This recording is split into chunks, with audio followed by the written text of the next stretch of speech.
అయ్యప్ప స్వామి మాల వేసుకున్న స్వాములని ఏమని పిలుస్తారో మీకు తెలుసా? మొదటిసారి అయ్యప్ప మాల వేసుకున్న స్వామిని కన్నె స్వామి అంటారు. రెండోసారి వేసుకుంటే కత్తి స్వామి అంటారు. మూడోసారి మాల వేసుకుంటే గంట స్వామి అంటారు. నాలుగోసారి వేసుకుంటే గద స్వామి అంటారు. వీటి తర్వాత చాలా మంది స్వాములకి ఏమని పిలుస్తారో తెలియదు. వీడియోని లాస్ట్ వరకు చూడండి, చెప్తా. ఐదోసారి మాల వేసుకుంటే విల్లు స్వామి అంటారు. ఆరోసారి మాల వేసుకుంటే జ్యోతి స్వామి అంటారు. ఏడోసారి మాల వేసుకుంటే సూర్య స్వామి అంటారు.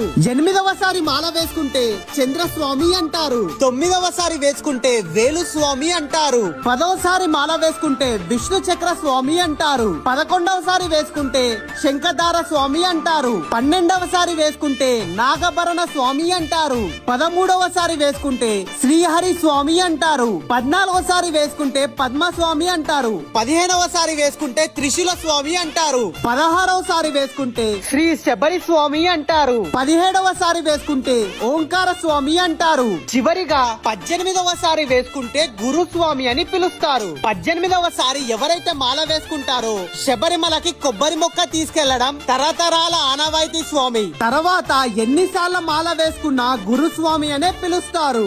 నేను చెప్పిన వాట్లల్లో మీరే స్వామో కమెంట్ చేయండి. ఇలాంటి మంచి టెంపుల్ ఇన్ఫర్మేషన్ గురించి ఈ పేజ్ అయితే ఫాలో చేయండి. ఇంకొకటి, శబరిమల వెళ్ళడానికి స్వాములకు ఎవరికైనా వెహికల్ లేకపోతే మా లాంగ్ రే కార్స్ యాప్ లో కార్ ని రెంట్ కి తీసుకెళ్ళండి స్వామి. కార్ ని మీరే డ్రైవింగ్ చేసుకుంటూ వెళ్ళొచ్చు. కార్ బుకింగ్ డీటెయిల్స్ కావాలంటే బయోలో నంబర్ ఉంది, కాల్ చేయండి స్వామి. స్వామియే శరణమయ్యప్ప.